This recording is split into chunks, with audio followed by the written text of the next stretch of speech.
everybody, I'm Cheryl Crisp for Movieguide's Backstage Pass, and this is Coffee and Conversation with Anthem Lights. All right, first order of business, coffee. You guys go ahead, I'll be right there.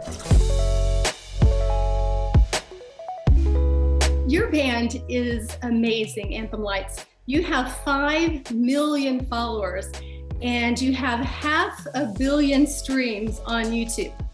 And you have a brand new, original, exclusive series going on, and it's premiering on Pureflix, and it's called A Show About Anthem Lights. We're really good at naming things. Very clever. You guys are awesome at naming things. That's so funny. Yeah. So how did the animated series come about, Caleb?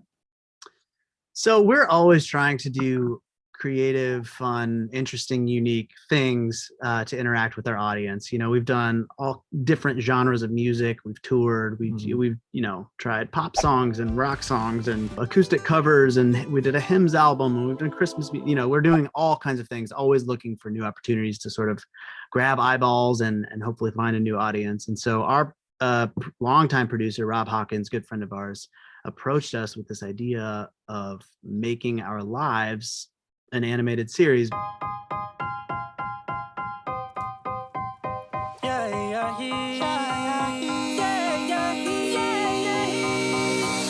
guys in a band trying to get a little creative.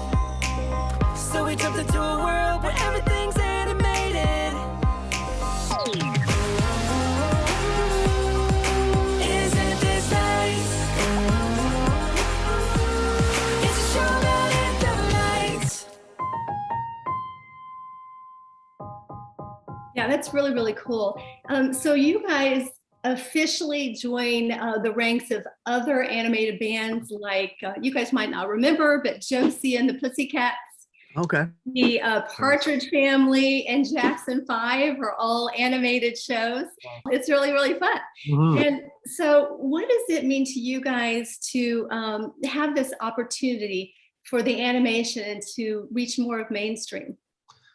Yeah, no, we set out with the goal to just make obviously a really funny show, regardless of any specific themes, because like everything's kind of based around an inside joke. Everything's kind of true to who we are. And so for fans who have been, following for a long time, they get to know us a little better. But then for those that are like newcomers or they don't really know much about us, they kind of get like an exaggerated personality from us all and can kind of like, go from there and listen to the rest of our covers and our music and our original stuff. And obviously the mainstream space is a large oversaturated space with so much content and shows and music and movies. But we wanted to do something different, something a little fun. And obviously we've never done anything like this before. So hopefully people enjoyed as much as we've had making it. So I've heard that you guys in real life are very animated. It's kind of like a fun boy band, like a band of brothers. And so what was it like to see yourself really animated as a cartoon character? Did you think it looked like yourself or had your mannerisms or even wore clothes that you would wear or had the same kind of hair? Right. Yeah, it's kind of surreal, because we obviously, like, Rob would send over like the caricatures of us, the drawings, essentially. This is what you're gonna look like. I'm like, I don't look like that, do I? Like, and then we'd be in the booth doing the voiceovers and doing the voice acting, and it felt like I'm playing myself, but I'm acting, but I need to be myself. Like it's really kind of a mind twist. And then watching it on the screen like is just surreal. It's like that sounds like me and kind of looks like me, but I'm not that funny in real life. But it's all very strange. Yeah. Spencer, what'd you think when you saw your animated character? Oh, it was so funny. Obviously, like when you're doing the show, there's 4 of us in the band. You got to kind of make enough differences because we all kind of look similar. We all dress similar. And so like Chad's the bigger, strong one. I'm the tall, skinny one. And then obviously Joey had the fade. Caleb's got the beard. And so just seeing like subtle things to all make us was fun, but the exaggeration of it all was just like, okay, all right, that's who we're playing, that's what we're doing. I'm kind of the dummy of the group. I have the worst ideas and the dumbest ideas to like, solve an issue or a problem. And so just being able to, play on some of those dynamics within our band, but animated was fun. It's Spencer, cool. you're my favorite character. Thanks, for what it's man. worth. I think he's the funniest. Oh, that's sweet. So Sorry, the band is used to being in the studio together, playing together, singing, recording. Was the animated process any different?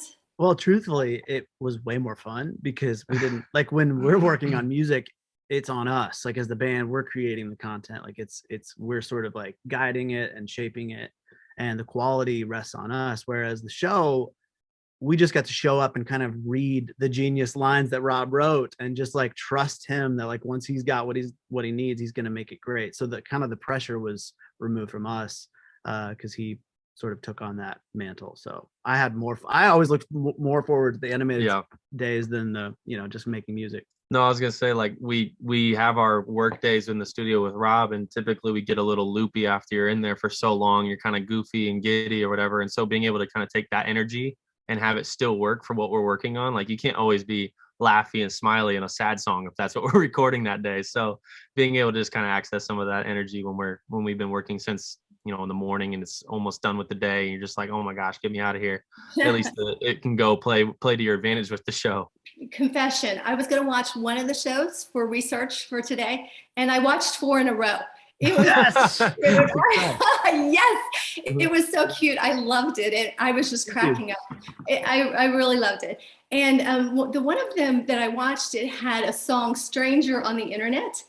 And I loved it because it included technology and computers and cell phones and things today that we are all tempted by and distracted with and everything like that. So I thought that was really, really cool. And do most of this, so this is on Pureflix, and you guys are a Christian band. So do a lot of the shows have uplifting content or, storylines that are positive or, give a great message? I know the audience is for everybody. Yeah. I mean, much like our music as a band for 10 years now, we've always strived to see it more like we're men of faith who are in a band, not the other way around. So like, we look at that as like, we are on our own faith journeys together, and we're working that out in real time, and we'll continue to. And music is just something that we're doing together, and it will of course spill out into that, like, because how could it not? So it's the same with the show. Like we're trying to make, much like our music, wholesome, quality content that is safe for anybody to listen to. Like I've got 3 kids, so I love, the idea of a Pureflix type platform where like I can just put it on and it's safe. Like I don't have to worry about, because I'll turn it on for YouTube, turn YouTube on for them, like even YouTube Kids, and sometimes an ad will pop up. I'm like, I don't really love that. You're 3. I don't know that you should really see that. So, right. So like I personally am passionate about creating content that is safe and just wholesome for everybody. So, there's no like sincere, heartfelt moments, because that's not the tone of the show, nor was it intended to be, but there's always a lens of quality from a just integrity standpoint. Yeah. Spencer, I love the name Anthem Lights and the meaning behind it. Can you elaborate on that? Yeah, no. So obviously I joined the band a little late. So the guys had already been working themselves out. They started off as Yellow Cavalier, which was like an OG name. And then they ended up choosing Anthem Lights. And at the time, Caleb's feel old right now. I know, right? When I joined, I asked the same question. I was like, why did you guys choose Anthem Lights? And like the music they were making at the time, and which I feel still applies with our medleys, where it's very just anthemic. There's a lot going on. It's big harmonies, big parts, and it's just like I said, very anthemic. Then trying to be a positive, wholesome, uplifting piece to contribute to the mainstream media and Christian media and stuff like that. It's just being a light. And so it kind of just combined those two things together, and that's how the name kind of came about. So I assume, from what I've gathered over the years of asking that question. Yeah, that's great. Oh, Matthew 5 calls us the light of the world. So we were passionate about, working that idea into the name. And then we're like, that's who we are in concept. How can we use the name to paint the picture of what the music might sound like? We're like Anthem, and then we just put those things together, and here we are. I love it. So Caleb, I love the way you guys originally started with the regular Christian music artist path. You did like 150 shows traveling all over the country. And then you did some YouTube covers, and you used the technology and you found out that you could reach millions of viewers, staying at home in Nashville. How did that technology kind of steer and change the direction of the band, and how you spend your time and your energy, and even with your families? Yeah, that's a great question. Wow, you've done your research. That's usually I have to tell people that in interviews like this. Yeah, I mean, we, like you said, we did the 150 shows a year or whatever, and we had done some really big tours, Mercy Me and Newsboys, and like we had some really, really great opportunities to be in front of people. And after a couple of years of that, we parted ways with our label. They dropped us, and we were sort of like, okay, so what now? Devastated probably at that moment. Yeah. We thought it felt like it was going great. Like we're out on the road and there's great crowds and people love it and it feels good. And we're watching the Facebook numbers grow and the Twitter and YouTube and all this stuff. Like people are into this. There's a connection happening. So we weren't ready to give up. So as we were shopping new label deals, we were like, well, we don't want to lose momentum. So let's do some YouTube covers. So that is what prompted that idea. And we put out a couple of those. And I think the second one we did was a Justin Bieber cover. And it got like 1 million views, I think, in less than 2 weeks or something, which now everybody gets a million views. Back then, like 1 million views was a lot of views in 2011 or 2012. Right. So that felt like, okay, so we just spent 2 years of our lives away from our friends and families on the road to be in front of like maybe 100,000 people or whatever. We had done the math and figured out how many people. And then in 2 weeks, like we're in front of 1 million people. So like that was the kind of a light bulb moment for us. Like, okay, there's something here. There's a model that hasn't necessarily been tapped yet. And so we're going to try that. So we've been doing that literally for 10 years. And to your point about the technology, it's kind of set the precedent for us. Like as we're like, every day we're going to work trying to figure out how is the landscape shifting? What platforms are people discovering music on today? What is really going to cut through the noise? And that's continued to shift from YouTube to Facebook, and Instagram and TikTok, and like it just continues to grow and evolve. And I think the show on Pureflix is like yet another manifestation of us trying to find where technology is bringing people. Mm-hmm. So Spencer and Caleb, I'd like to hear from both of you on this. How does your faith drive you and influence what you put out in the world? Because you have a huge platform and a big responsibility. Yeah. I think what's kind of played well for the band and for us as we've created the content and created what we've put forth as like our voice is just trying to be the most authentic version of ourselves, even behind the scenes, not on the platform. Like if we've all lived lives that have been, positive growing up in the church, having that relationship with God and just, having that foundation where all four of us can kind of like relate, so that when we're in the studio and we're working on something and we're like, hey, what should we post today? Or what, holiday should we wrap ourselves around? Or what should we be talking about? It's not hard to find that common voice that kind of speaks for all four of us. And so, that's really hard to find sometimes, because like bands, that's 4 different personalities, 4 different life experiences, and 4 different, histories coming together to make something as unified. So it's definitely impacted us. And, we want to be something that we want for ourselves. You know what I mean? Like we want to be able to consume stuff that's going to be uplifting and pushing us forward in life rather than, hindering us and, keeping us held back. And so I think that's just kind of been at the forefront as we've been making stuff and creating things and being in the public eye, just reminding ourselves of that, Yeah. Caleb, I want to ask you about your brand new video, Live This Day. And I absolutely love the song, and the video is amazing. It features your kids in it, and Spencer and his wife and all the different band members. I love the different stages they're in. One of the women is pregnant and it's got the kids, and it just celebrates life and love and just all the great things in this world. There is such a kind of attack on men nowadays, and Christian men, and kind of society sort of tries to demasculate men. and break down families and tear people apart. And I love your video because it's just completely the opposite. It's celebrating all the beautiful things about life and marriage and relationships. So, and Spencer, you're newly married, and Caleb, you have a wife and you have 3 beautiful kids. And so how important is it for you all to be strong Christian men in this world and kind of, set an example to other men of what that looks like?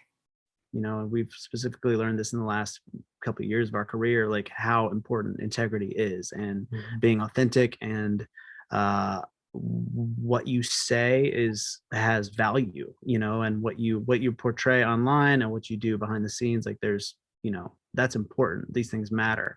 So like Spencer said, we just try to be genuine, authentic versions of ourselves off stage so that, when people see a video, it all kind of checks out and makes sense in the bigger picture. Yeah. And then, with specifically with the song, like as we sat down to write it, was Joey and I kind of got in the studio and we were just talking about like, what should we sing or write about? And I think it, like, and you've mentioned it in this interview, we're each at different stages of life and in our relationships and in these, honestly, just seasons of life. I'm newly married. Joey had a baby on the way. Chad and Fallon are, married, doing their thing. Caleb has 3 babies. Like it was kind of like this progression naturally. And we're writing, just about how living in a moment where it's very easy to get distracted, with our phones and with our, content, entertainment and stuff, like being present and recognizing the small little moments that show the love within a relationship. It's not the big vacations, it's the laundry needing to be done. It's the hanging out with our kids because that's hectic evening and that's what we're doing tonight and stuff. So the song and the video, we wanted to kind of just show that it's like that's what feels like love. That's what feels like what lasts, not the big moments, not the big gestures, not the it's remembering just the small little things of watching a starry night and just being in love in that night. And so that's kind of what we wanted to portray in the whole project there. But yeah, Caleb wrapped it up in a big way as well. So baby, just live this day with me. Share this memory. 'Cause life moves so quickly. Just breathe. Live this day with me. So you guys did an album a couple years ago, God and Country, and I love the cover. It's just so cool. And there's kind of a push nowadays to, the critical race theory and, to push that on our country. But how important do you think it is for people to embrace America, our country, and love it and just kind of celebrate her?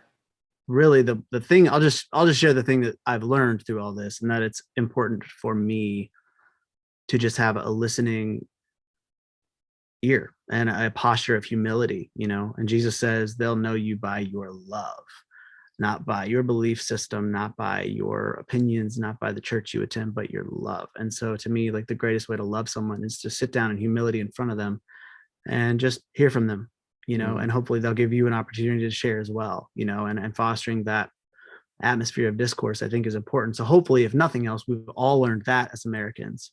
As far as the project you referenced, we love the things that the idea of America stand for, freedom for everybody. We're all equal, we're all God's children. Like those ideas make us excited and thankful. Like I wake up especially the older I get, and as I'm trying to raise children in this world, like just how thankful I am that they're free, that we can do whatever we want, that it's just such a gift, and learning more about the world, and not everywhere is like that. So we're very thankful for the time and place in which we were born. And so I think those projects are born out of that gratitude. Absolutely. Spencer, Caleb was just talking about, COVID, and we've all been through a lot the last couple of years. For your last comments, I want to hear from both of you, Spencer and Caleb. Any words of wisdom or words of encouragement for our audience out there? It has been a long couple years. Yeah, no, I would say on my end and in my personal life and in my relationship with my wife and just the friend groups and the conversations, the COVID's been really hard. I've watched a lot of my buddies in the touring world not have jobs and have to go and, work situations they didn't want to work, and even have to move across the country to take positions that are different. Like my best man, he moved to Florida right before my wedding because he couldn't continue working because of COVID. And I know that in the small pocket of just the music industry, that got real tough, but obviously it was across the board. And so, you take that in consideration, but also just being able to slow everything down enough to be able to start having conversations that I think a lot of people needed to have. And that's been really cool. I've watched myself experience a lot of growth and a lot of new experiences and new conversations and stuff like that. But at the same time, I've just seen a lot of people rally together. You know what I mean? Like our friends and our family have really tried to come together as much as you can to be supportive and in everybody's time of need. And so hopefully as we're getting back to normal and we're getting things, opening back up and it's seemingly going back to what we used to have, we can take the positives that came from this time, and we can take the efforts that were made to, make this beautiful country a better place, and we can go forward with healthier understandings of things and positivity and loving each other. And as even though it's tough to see that on social media a lot these days, hopefully that there's a wave coming where we can just all love one another a lot better. Well said. Yeah, it's been a disorienting 24 months, and it feels like it's kind of turned into this atmosphere of arguing about politics and vaccines and all of these things, and it's easy to get lost in that and forget that it does create a lot of pain for people. Like there's a lot of people going through some very real stuff, regardless of their, extreme left politically, extreme right politically. The COVID doesn't discriminate. Like people are dying on both sides of whatever conversation you want to have. And so that's been the thing that's like kind of slapped me in the face, because my wife recently attended a funeral of a family friend who lost their life to COVID, essentially. And, she watched his kids like crying over their casket. And it was just like a reminder that, man, the things that we argue about we're missing it. Like, and to Spencer's point about the song that he just wrote, like that's what Live This Day is about. Like, let's live this day and look at the stars and do the laundry and enjoy each other and love each other, and not get lost in the minutia of debates. Right. Try to not live so much in the earthly and focus on the eternal. Sure. Yeah. Spencer and Caleb, thank you so much for joining us. Thank you so much, Cheryl. It's our pleasure. Cheers. Cheers. Be sure to check out the animated show about Anthem Lights, streaming now exclusively on Pureflix. And to watch more videos like this, go to movieguide.org.